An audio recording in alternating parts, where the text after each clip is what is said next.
The Kingsley Art Club presents another in our series of artist studio visits, which are in lieu of our in-person guest lecture series. This visit, as well as our other arts programs, is made possible by the dues and contributions of the members of the Kingsley to further our mission of bringing arts and arts education to the community.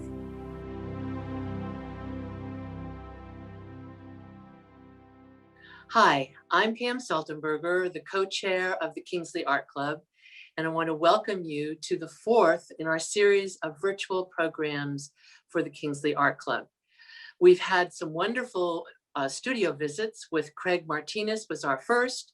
Then we had the Crocker Kingsley Art Show at Blue Line Arts. Julia Cousins was our last studio artist visit. And today we're going to visit Michaele LeCompte's studio. I know you'll be really excited to see this one. And I'd like to introduce you to our program chair and head guru, William Ishmael, who will introduce Michaele and the program for today. Thank you. Thank you, Pam. So I'm introducing Michaele LeCompte, who's a 1980 graduate of Mills College. She went there on a Catherine Morgan Trefethen Fellowship, which is quite distinguished. She left, when she graduated, she hit the ground running. Within 2 years, she was part of a group show at SF MoMA, George Newbert's group show, Fresh Paint. Then she's been in a number of museums, the Oakland Museum, the Laguna Museum, Laguna Beach Museum, the Crocker. She's been featured in galleries in the Bay Area. She was in Ulrich Gallery, and locally, she's been in JJ and the Center for Contemporary Art. She's done some collaborations with her husband, Kendall LeCompte, metal sculptures for some healthcare facilities.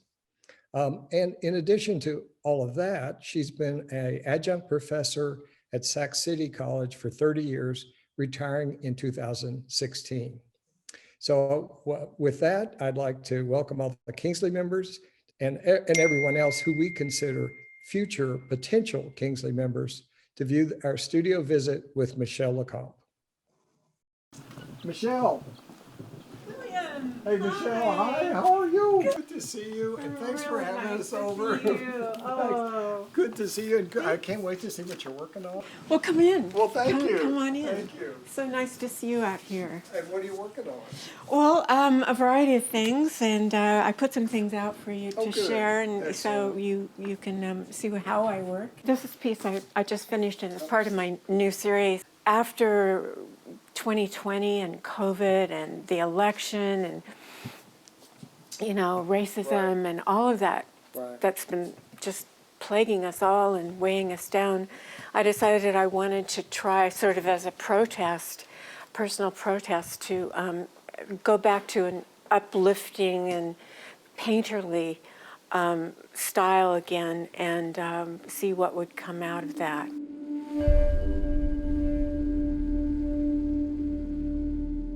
But, there's always a relationship between beauty and tension. And if I don't have the tension, I don't want the beauty. I think painting is an activity that doesn't get easier with practice.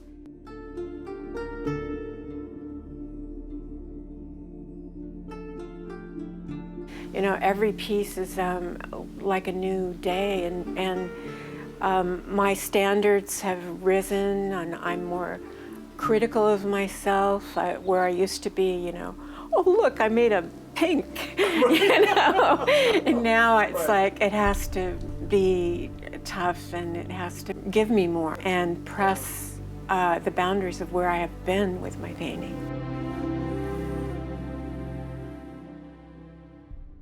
I've done figurative painting, and then I did circle paintings, and then the stripe paintings. And this stripe painting is one of the pieces from a pretty long series. I made these stripe paintings around 2006, and then onward up to 2011 probably. And they were born of grief. My best friend died. I met her in graduate school, and we were just so tight, and we had a wonderful friendship for over 20 years. But she died of breast cancer, and it was really traumatic for her and her husband and me, obviously everyone who loved her. But I inherited her paint, and the only thing I felt I could do that would really honor her was just mix a beautiful color, and then with a palette knife just start in the corner and gradually move over. And the palette knife determined the width of the stroke. And so it was I didn't have to think about it. It was just, it gave me a sense of freedom, and I could just turn everything, all the grief internally, and be with it, you know. It was really an important thing.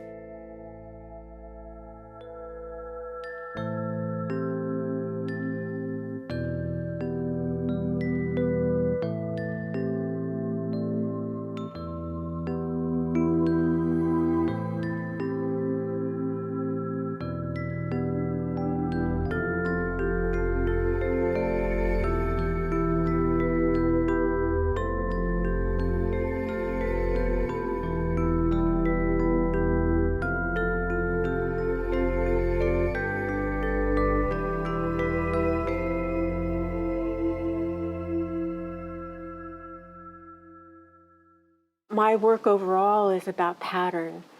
That's the thing that motivates me and interests me. And so it wasn't, in my mind, a big shift from the circles to this, because it's still about pattern. And then I went into another body of work that was pretty long. And that was inspired by my love of Indian miniature paintings.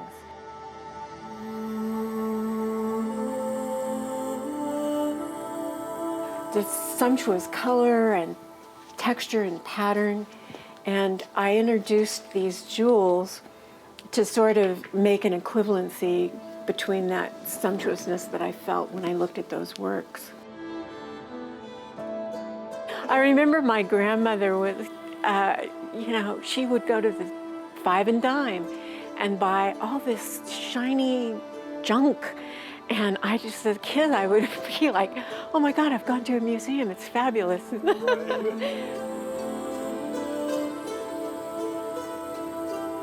I ordered a bunch of jewels, and I had some from my grandmother, and I, you know, just started applying them, and it was so thrilling to do that. You know, I knew that I would be on the outer fringes. Like, a lot of people would look at this and think I'd finally gone overboard. But it worked for me, and you know, and from the stripe paintings, you can see that these divisions of this pictorial space is still there.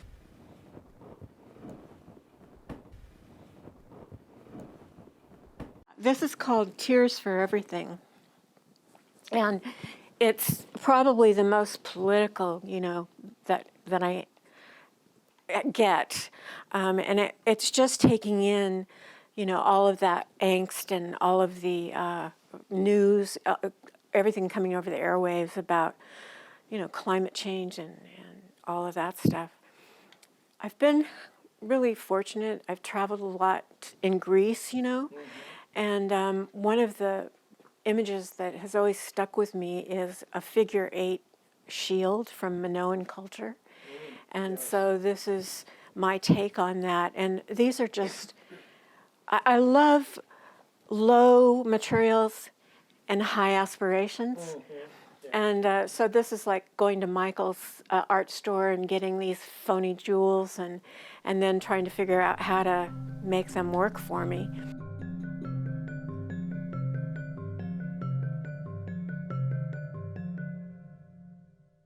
This is a painting I did in 2015, and it was sort of the precursor to the Indian miniature influence ones, but I'm very interested in, this is a painting that I did and then collaged on top of the painting. This is another painting within a painting, a piece I did. Here are the circles from the earlier period. But down here in the bottom, this is a kind of my focus on how we talk a lot and we're misunderstood.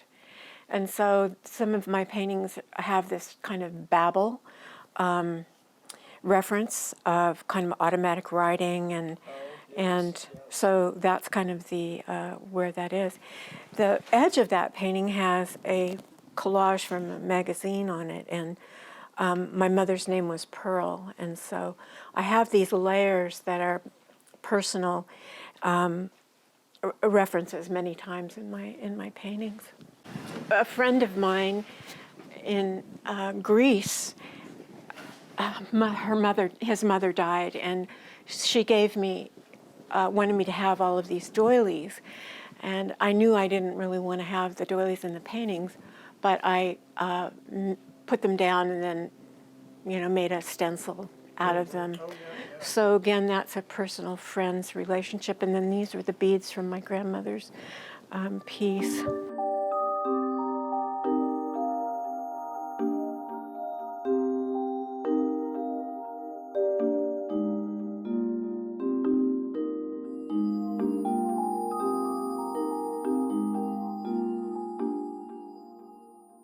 I love collage, and sometimes it's something I do as an interim, to big paintings. It's not a substitute in any way for painting. It's a thing in itself, and it's so enjoyable. It's like a mind tease, a puzzle, and you can throw in the most absurd combinations of things, and I feel totally at liberty to do that. And it's a way that I can sort of free associate, and I like to think of them like jazz improvisation, and they just come depending on what's at hand. And so because of the Indian miniature paintings, I was using a lot of silk from saris, and this is kind of left over from that, and decorative papers and whatnot. A lot of my own painting, I kind of cannibalize and reuse.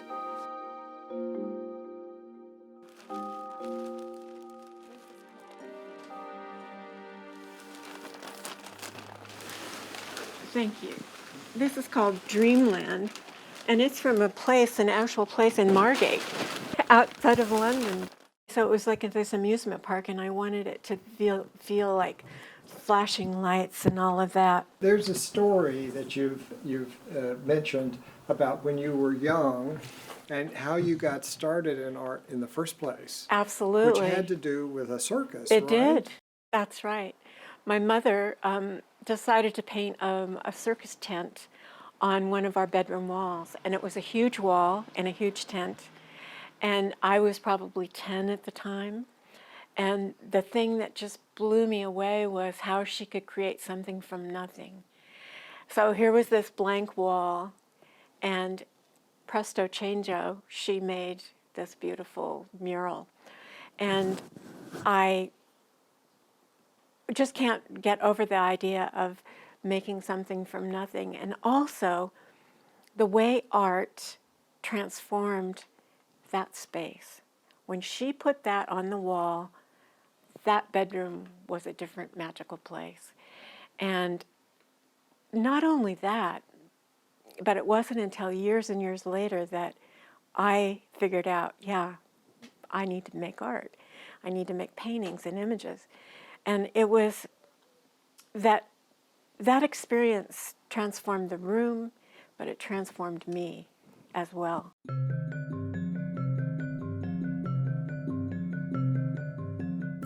Ethnographic art is something that really has always been primary to my sense of inspiration. It's not about Renaissance space, and I love that, and it's just like, oh, how can I play that?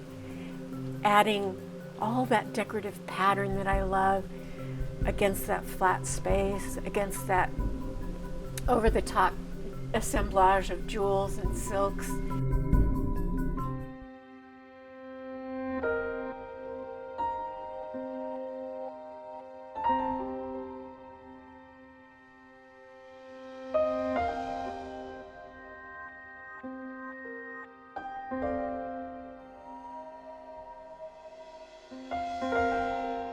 You know, you're always trying to be braver than you feel. To act, you know, like, yeah, you know what you're doing, when really inside I'm going, oh my gosh, should I put that paint, that color there? One of my favorite quotes is by Grayson Perry, and he said, I have to do the wrong thing in the right way. And that is, to me, it's the best quote to explain my process. It's an issue of, do I have enough content in my work? Because I don't want to just be a decorative painter. I put that in quotes because I love decorative art. It's just that, what is a painting for me, you know? And I don't want that. I want there to be some grit in there and some relationship to, well, to feel relevant. So right now I feel like I'm being very brave to be so upbeat in a time when we have good cause to be down. And so that's the edge I'm trying to walk on.